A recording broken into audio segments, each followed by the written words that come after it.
mensual para intentar, bueno, pues darnos un poquito de conexión entre nosotros, los distintos trabajos que tenemos cada uno de nosotros, distintas áreas de la psicología, en este caso en el campo de la neurociencia, la neuropsicología.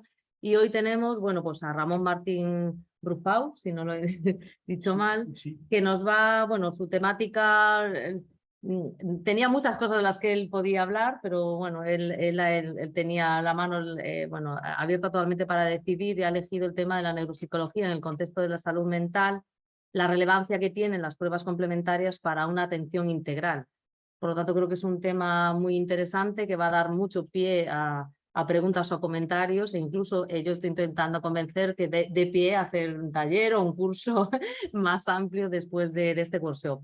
Ramón es psicólogo clínico en el Hospital Ramón Alberca, también es profesor asociado del Departamento de Personalidad, Evaluación y Tratamiento Psicológico, miembro de la Unidad de Psicología Forense del Servicio de Psicología Aplicada de la UMU y miembro de nuestro grupo de neurociencia del Colegio de Psicólogos y como tal, pues también nos ayuda un poquito a eso, a divulgar y concienciar de lo que nosotros hacemos.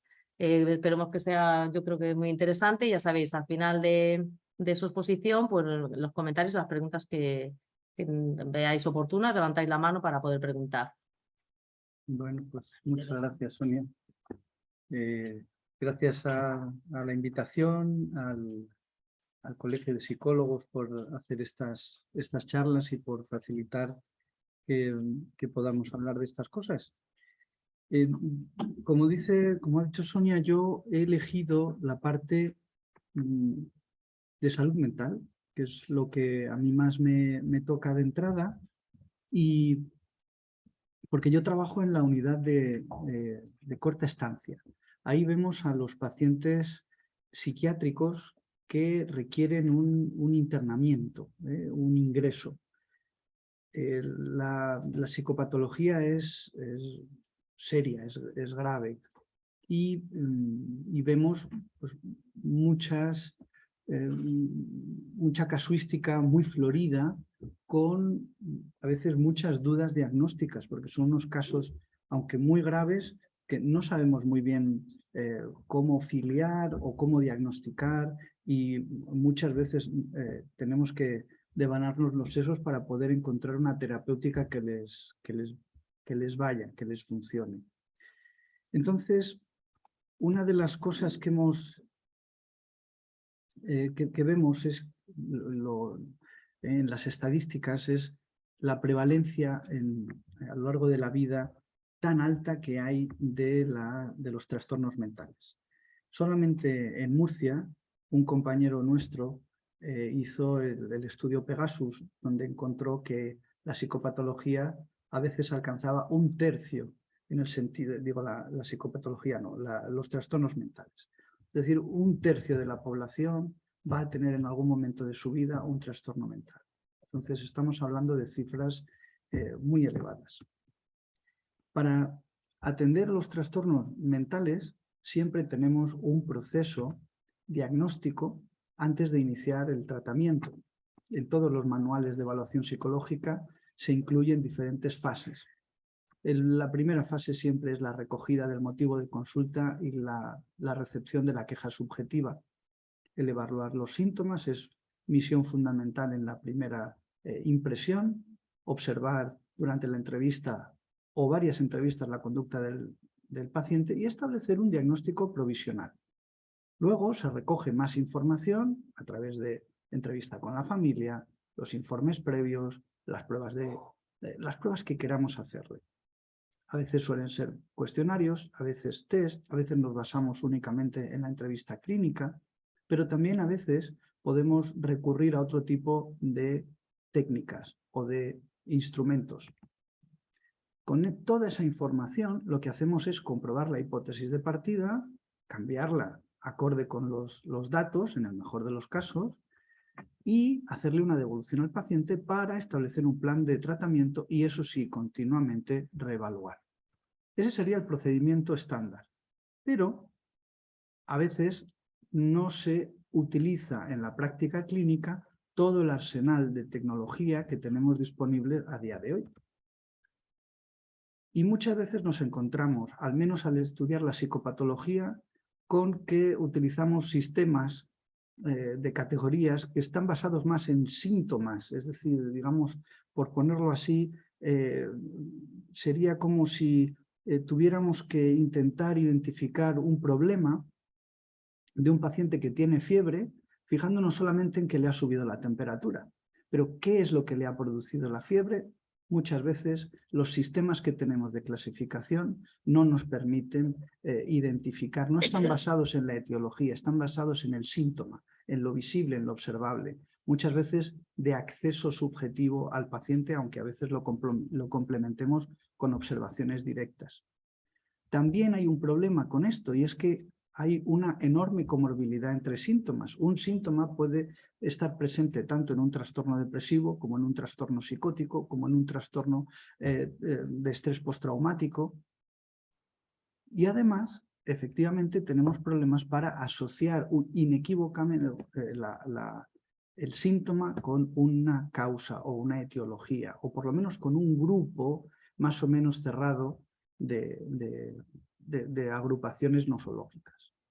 Nos encontramos entonces con muchas dificultades, sobre todo porque, al parecer, la fiabilidad de los diagnósticos psiquiátricos o de los trastornos mentales, de los trastornos psicológicos, también es muy variable y depende mucho de la subjetividad de las personas que lo están evaluando. A veces eso es muy bueno porque nos permite acercarnos a la fenomenología, a la sensación específica del sufrimiento humano, y a veces es la vía adecuada. Pero muchas veces nos encontramos con los clínicos nos encontramos con una insatisfacción en el sentido de que hay muchas posibilidades, mucha incertidumbre, y a veces nos cuesta mucho dirigir el tratamiento si no hacemos una buena evaluación y un buen diagnóstico. Por lo tanto, también tenemos muchas dificultades. Esto es un problema. Sobre todo porque, además, si con preguntarle al paciente y hacer un buen registro de la subjetividad del paciente fuera suficiente, bueno, pues ya estaríamos sobre tierra más o menos firme. Pero el problema es que no coinciden siempre las expresiones o las sensaciones que nos transmite el paciente, ni siquiera en sus experiencias de valoración subjetiva. Con lo cual tenemos valoraciones subjetivas que no siempre coinciden con valoraciones objetivas. Muchísimo ocurre en la interpretación de las emociones, pero también incluso en la valoración cognitiva. No le podemos preguntar al paciente siempre si tiene buena memoria y con eso quedarnos tranquilos, o si tiene buena atención o quedarnos tranquilos. Hay diferencias. Y a veces esas diferencias nos indican bastante, nos dan una información muy rica, pero no siempre nos dan estabilidad y solidez en el tratamiento elegido a partir de esa información. Sabemos que en los trastornos mentales está la subjetividad como parte muy importante del sufrimiento, pero también sabemos, y está descrito desde hace ya mucho, que existen trastornos cognitivos asociados. Y muchas veces esos trastornos cognitivos son los mejores predictores para predecir las hospitalizaciones futuras, es decir, la recaída y la gravedad de los pacientes. Y a veces nos permiten incluso saber el pronóstico de la mejoría también del paciente. Con lo cual, parece sensato, sabiendo además que con todos los esfuerzos que se han hecho para objetivar las alteraciones del sistema nervioso central que se relacionan con la psicopatología, abordar estas dos fuentes de información que tradicionalmente se han incluido en dos familias diferentes o dos tradiciones diferentes: el enfoque psicopatológico y el enfoque neuropsicológico. El enfoque psicopatológico está centrado en los procesos mentales y las emociones fundamentalmente, y el comportamiento. El enfoque neuropsicológico está más relacionado con la estructura y función cerebral del comportamiento. Cada una de estas disciplinas se ha asociado por grupúsculos o por secciones y tiene una perspectiva muy distinta. Las herramientas también son muy distintas y las intervenciones también son muy distintas. Y también la terminología que utilizan y los factores que consideran como relevantes. Con lo cual nos encontramos con dos vertientes o dos facetas de disciplinas o aspectos de una misma disciplina, como sería la psicología en este caso, que intenta abordar el sufrimiento del paciente y la alteración de la conducta, de las emociones y del pensamiento que lleva a los trastornos mentales.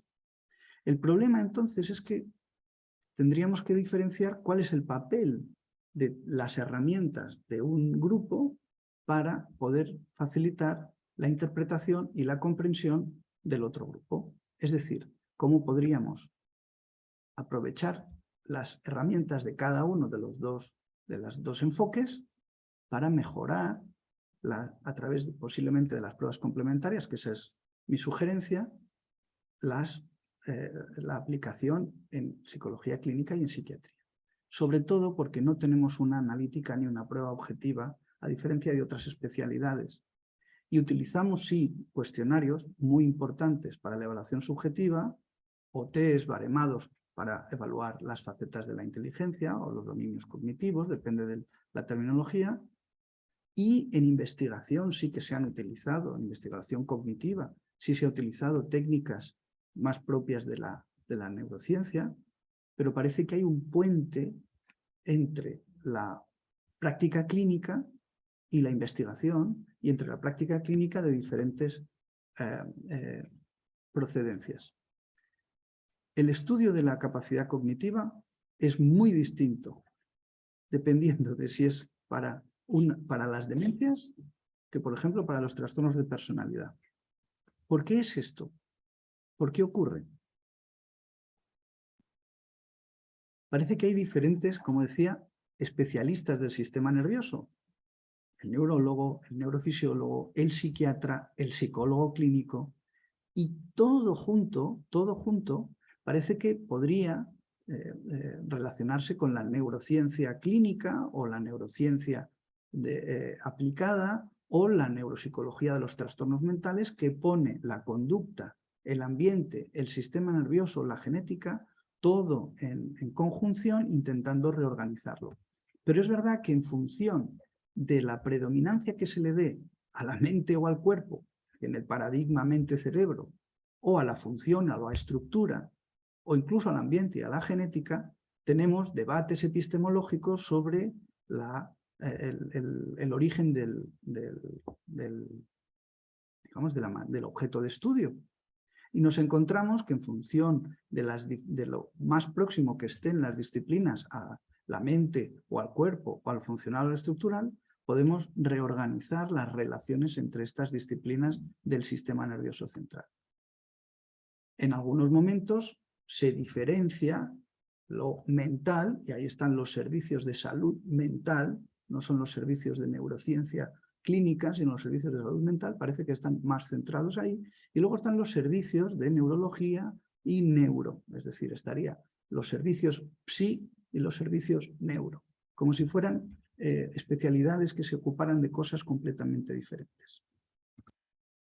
Por lo tanto, hay ciertas relaciones de equidistancia, cada uno se encarga de lo suyo y en algunos momentos puntualmente nos relacionamos, de independencia, no tenemos por qué saber unas cosas de otro, cada uno tiene su sitio y ya está. Otra de división por secciones, puede que por una cuestión operativa, pero en realidad también podríamos pensar que existe cierta unión, cierta intersección que podría manifestarse como una neuropsicología clínica de los trastornos mentales que debería de absorber el conocimiento de unas disciplinas y de otras para aplicarlo a un conjunto de pacientes en los que el diagnóstico se hace muy difícil partiendo de cada uno de esos cajones por separado. Y aprovechando también las técnicas que han desarrollado cada uno de esos grupos o de esos enfoques. Estos son los enfoques, o las técnicas que se han desarrollado para estudiar el sistema nervioso central. El electroencefalograma tiene algunas y muy buenas características. Tiene una alta resolución temporal, es la prueba con mejor resolución temporal. Tiene baja resolución espacial, a nivel de los centímetros. Tiene como ventaja que no es invasiva y que el coste comparado con el resto es muy bajo. ¿De acuerdo? El resto de técnicas tiene ventajas específicas, pero generalmente tiene o el coste muy alto, o es más invasiva, o tiene algunas otras dificultades. Con lo cual no son de tan fácil acceso al clínico. Y como a mí lo que me interesa es el poder ayudar a los pacientes, pues me he centrado en esta prueba complementaria. Las técnicas empleadas en el electroencefalograma han cambiado mucho con respecto a los inicios. Al principio era el trazado electroencefalográfico lo que permitía estudiar los grafoelementos anormales. Después se ha utilizado mapeo de la amplitud, también el estudio de frecuencia, que al principio se hacía contando, ahora se hace computerizadamente. También se puede utilizar mapeo de esas frecuencias, de los ritmos, y también se puede utilizar para estudiar cómo el cerebro se comunica o se intercomunica, cómo se estudian las redes corticales y la conectividad funcional. Y también hay algunos avances muy interesantes acerca de la localización de las fuentes de actividad, estudiando tanto la amplitud como la frecuencia.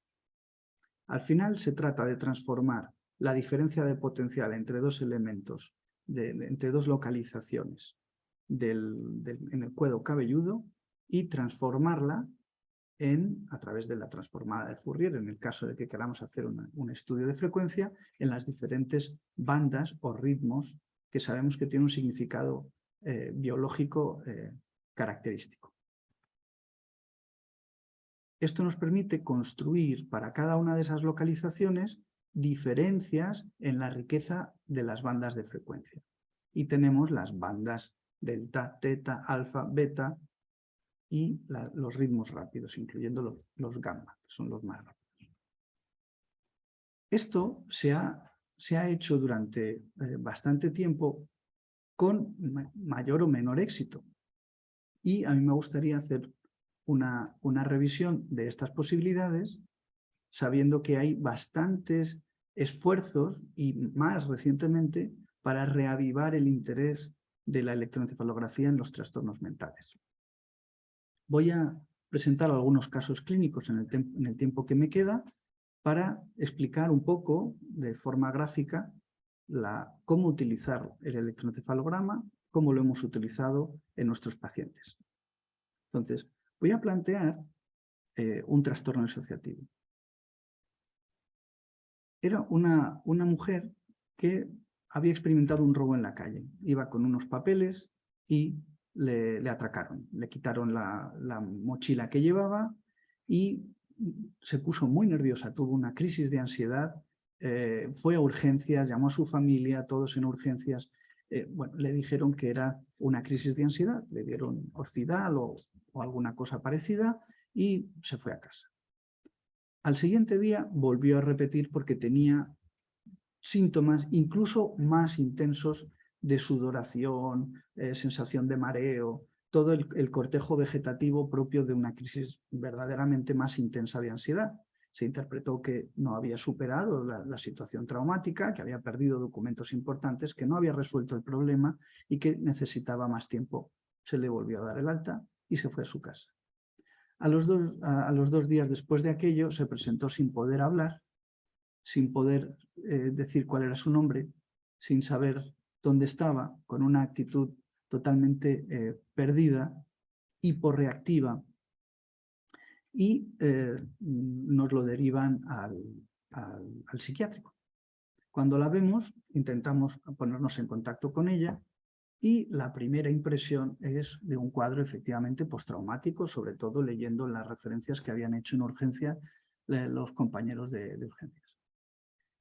Bueno, pues vamos intentando establecer alguna relación con ella y hay cierta reactividad afectiva, se puede relacionar uno con ella, con muy difícil discurso, muy difícil que nos cuente qué es lo que ha ocurrido. Tenemos una sensación como de que estamos muy despistados, no sabemos lo que le pasa. Pero, bueno, decidimos que como tiene una dificultad enorme, tan rara, le vamos a hacer un electroencefalograma. Y le hicimos un electroencefalograma y una resonancia magnética. El electroencefalograma nos dio esto. Evidentemente tenía un síndrome afaso-apraxagnósico con una dificultad enorme para la comprensión y la producción, con un nivel de atención muy fluctuante, no seguía los ojos, es decir, tenía focalidad neurológica. Y ya con el electroencefalograma no nos resistimos y les pedimos que fuera de forma urgente. Esto es lo que salía en el mapeo. Cada una de estas bandas es el mapeo. Si os dais cuenta, hay una actividad muy reiterativa en las diferentes bandas, sobre todo en las más lentas. Y nos dimos cuenta, ya no volvió esta señora, porque se quedó ingresada en neurología por un ictus que había tenido, con posiblemente un trastorno vascular previo, que con la tensión, con la ansiedad de la situación, había aumentado esa tendencia al aumento de tensión arterial. Los vasos sanguíneos para compensar el aumento de tensión, se habían constreñido, y eso es lo que había provocado esta alteración en la región que veis ahí, que tenía mucho que ver con el lenguaje. ¿Vale? Bueno, vimos que había una correspondencia entre el electroencefalograma en el mapeo electroencefalográfico de los ritmos lentos y luego lo que ocurrió en realidad. Esto nos permitió entender estos síntomas disociativos, que no eran ni más ni menos, eran síntomas disociativos en el sentido que eran la fiebre cuando había una infección, pero ahora ya habíamos localizado un poquito más de qué infección se trataba, si me sé explicar con esta metáfora. Es decir, lo que se interpretó como una crisis de ansiedad por la evolución necesitaba de una prueba complementaria para poder identificar realmente cómo ayudar a esta señora. No me quiero imaginar si lo hubiéramos tenido sin hacerle una prueba complementaria, intentando hacerle alguna jugada de intervención. Hubiera sido horrible. Menos mal que teníamos esto. En otro caso diferente, nos encontramos con una mujer que acude al hospital por un episodio depresivo.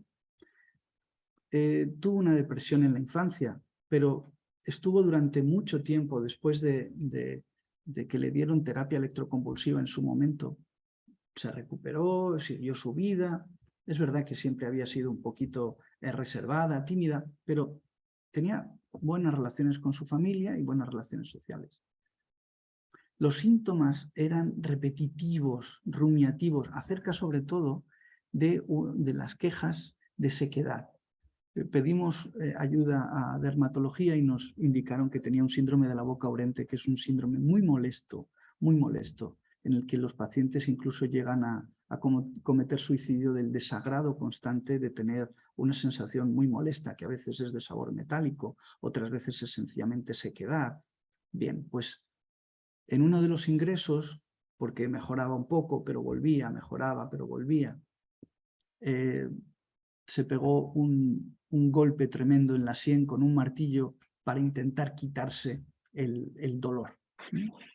Vimos que ese comportamiento era mucho más fuera de lo normal, de lo que cabría esperar para una depresión. Y entonces le hicimos un electroencefalograma, además de una resonancia magnética. En el electroencefalograma lo que veíamos es que el ritmo alfa, que suele estar entre los 9 y 14 ciclos en las personas que no tienen patología mental, había bajado en su predominancia hasta los casi 7.5 de frecuencia fundamental.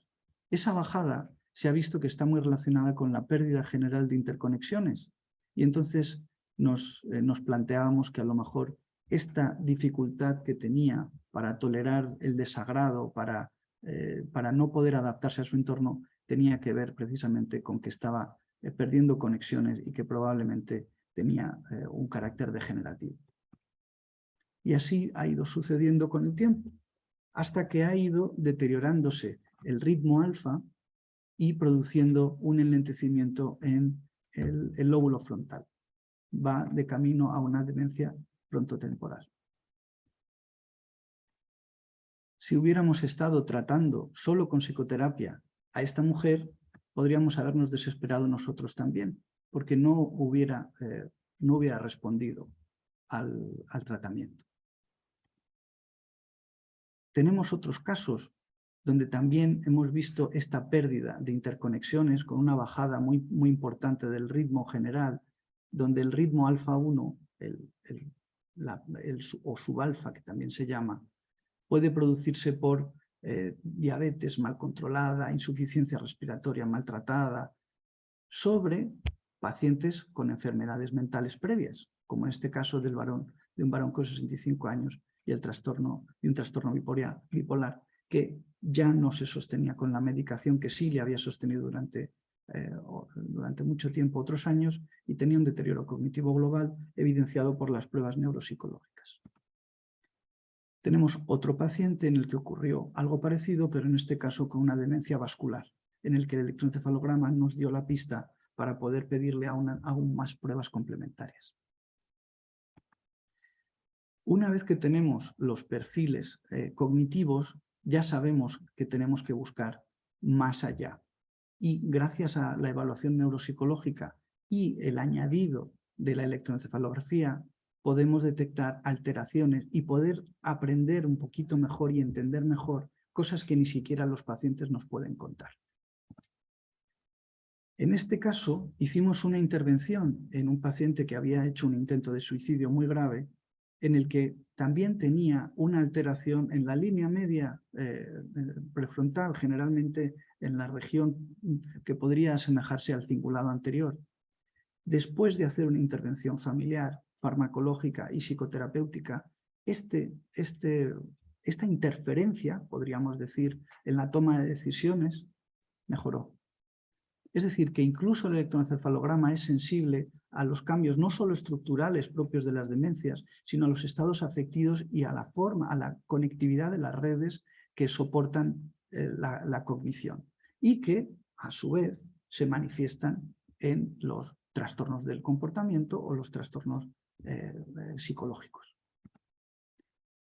Es muy interesante después intentar entender la lógica de estas alteraciones estudiando dónde está la localización, qué redes implica y con qué se ha asociado. Por ejemplo, con las lesiones de una red que han llamado la red del libre albedrío, en el que está muy implicado el cingulado anterior. Es un estudio muy interesante este que han hecho. Tengo bastantes más casos que me encantaría poder explicar, en el cual siempre hemos encontrado una asociación entre la electroencefalografía, la neuropsicología y la sintomatología o la psicopatología.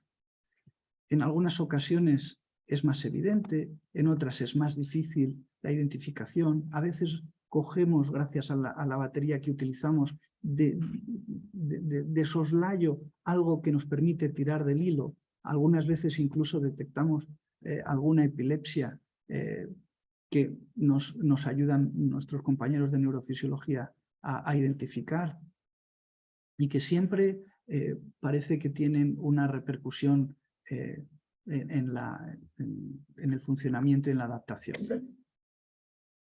Muchos casos de mucha diversa sintomatología y nos permiten, por lo tanto, superar las dificultades de lo difíciles que son de diagnosticar los trastornos mentales.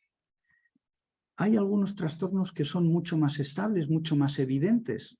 El abuso de sustancias se identifica bien y es estable a lo largo del tiempo. La anorexia nerviosa también se identifica bien y la esquizofrenia también. Pero otros trastornos de personalidad, psicosis u otras neurosis también también nos ponen muchas dificultades y son difíciles de diagnosticar. Incluso factores dependiendo de en qué hospital caiga uno, influye mucho en la estabilidad o inestabilidad del diagnóstico. Y deberíamos de poder corregir eso porque el tratamiento va a depender del diagnóstico. Entonces tenemos un problema, pero creo que podemos tener una posibilidad. Es curioso que en función de si es una entrevista en un ambiente ambulatorio, en un centro de salud mental o en una clínica privada, o en un sitio donde se tratan emergencias, o en un ingreso, la estabilidad del diagnóstico que le ponen a uno cambia. El mejor sitio, o digamos el sitio donde más te pueden estudiar, es un ingreso. Eso quiere decir que algo pasa durante los ingresos, posiblemente ver al paciente todos los días, pero también posiblemente pedirle todas las pruebas necesarias para poder enterarte de qué es lo que está pasando, porque tu trabajo no es ponerle un diagnóstico y probar un tratamiento a ver qué pasa, sino enterarte de qué es lo que ocurre. Y ahí es donde entran las pruebas complementarias. Estas pruebas complementarias no sustituyen ni mucho menos la capacidad del juicio subjetivo clínico, porque se ha visto que en los clínicos entrenados la capacidad de tener una impresión diagnóstica es muy predictiva del diagnóstico que acaba poniéndose a largo plazo. Con lo cual, las pruebas complementarias no deben en ningún momento sustituir la valoración con toda la experiencia que recoge el clínico, pero el clínico sí que haría muy bien en basarse en datos lo más fiables posibles para tomar esas decisiones. Se han hecho esfuerzos por mejorar la validez diagnóstica y a falta de un gol estándar, como todavía no tenemos biomarcadores específicos y siempre nos van a faltar, por lo tanto, piezas del puzzle, pues para no tirar piedras sobre nuestro propio tejado a la hora de poder ayudar al paciente, se han sugerido diferentes procedimientos. Hacer un estudio longitudinal, que sea un experto el que lo haga y tener todos los datos disponibles. En otras propuestas, basarse en los criterios diagnósticos, tener muy claras las definiciones, estructurar muy bien la entrevista, la experiencia clínica y los datos. Pero esos datos, ¿cuáles son? En mi opinión, deberían de poder basarse en datos lo más cuantitativos y lo más objetivos, menos dependientes directamente de la voluntad del paciente, para complementar lo subjetivo. Sobre todo porque se está empezando a utilizar el EEG con un nuevo interés. Ya se utilizó hace mucho tiempo y los psiquiatras de forma habitual utilizaban el electroencefalograma para descartar patología orgánica, pero se vio que no era específico en aquella época, posiblemente por la observación directa que requería un entrenamiento muy específico o que no sabíamos suficiente del sistema nervioso.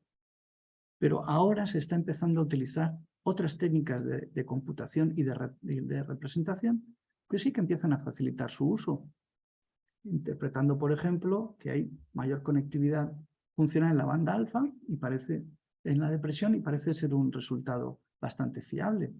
O utilizando técnicas de inteligencia artificial para clasificar los patrones electroencefalográficos en el autismo, o diferenciando entre diagnósticos que son bastante parecidos entre sí, también nos permiten hacer esa discriminación, o utilizando diversas bandas para diferentes trastornos, o utilizando el pico alfa para diferenciar entre el deterioro cognitivo que puede llevar a la demencia. Las ventajas del electroencefalograma para el psicólogo son múltiples. Es relativamente barato, es reutilizable, es inocua, es transportable, es versátil y, sobre todo, que tiene capacidad predictiva.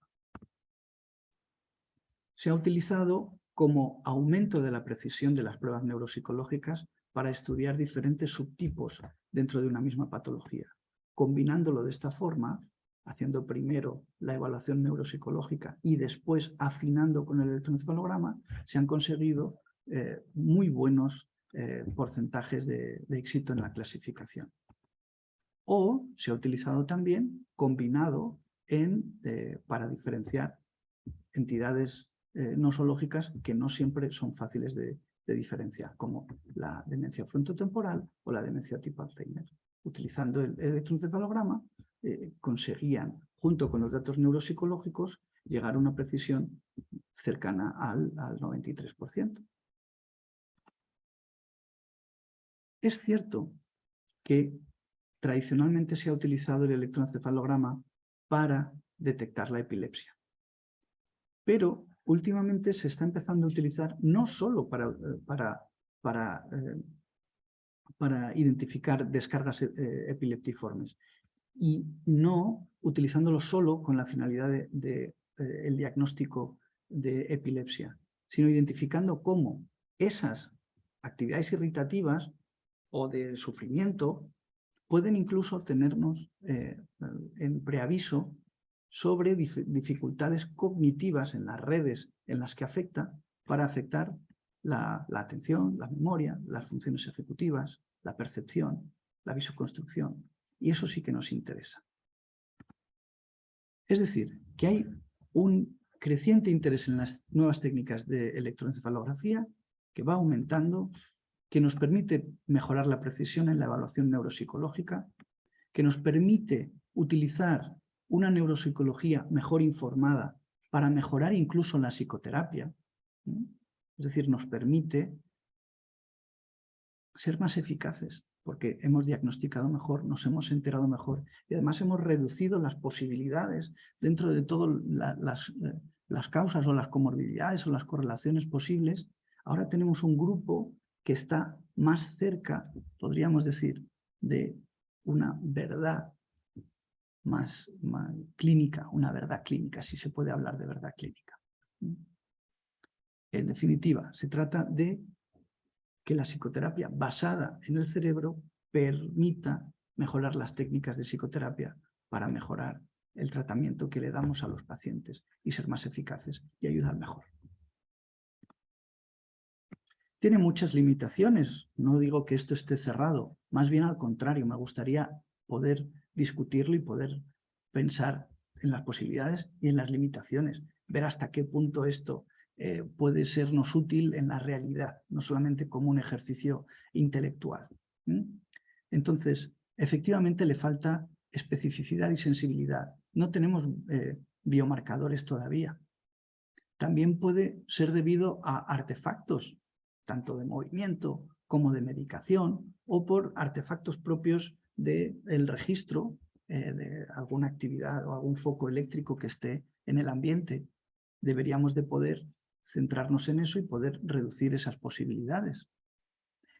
Es verdad que una vez que uno tiene técnicas objetivas, puede caer en la tentación de diagnosticar con ellas y ya está. Cosa que sería un grave error, porque siempre debe prevalecer el criterio clínico y la prueba complementaria es complementaria al criterio clínico, que es el que debe fijar con la experiencia, con los datos, el mejor diagnóstico para el mejor tratamiento. Y ya con esto termino. Básicamente hay nueva evidencia que mejora la capacidad de computación de la señal biológica que recoge el electroencefalograma y puede permitirnos en el futuro una mejor precisión que reduce la subjetividad de la interpretación en los fenómenos psicológicos y biológicos. Las pruebas complementarias pueden ser útiles en la evaluación y en el diagnóstico de los trastornos mentales, siempre que los podamos utilizar de forma adecuada y que se vaya demostrando que podemos utilizarla sin caer en reduccionismos mente-cuerpo o de limitación entre esos enfoques que yo decía que deberían de ser siempre complementarios. Cierro, como siempre se cierran estas cosas, se necesita más investigación, pero podría ser una herramienta muy prometedora como prueba complementaria para el psicólogo, el neuropsicólogo y el psiquiatra. Muchas gracias.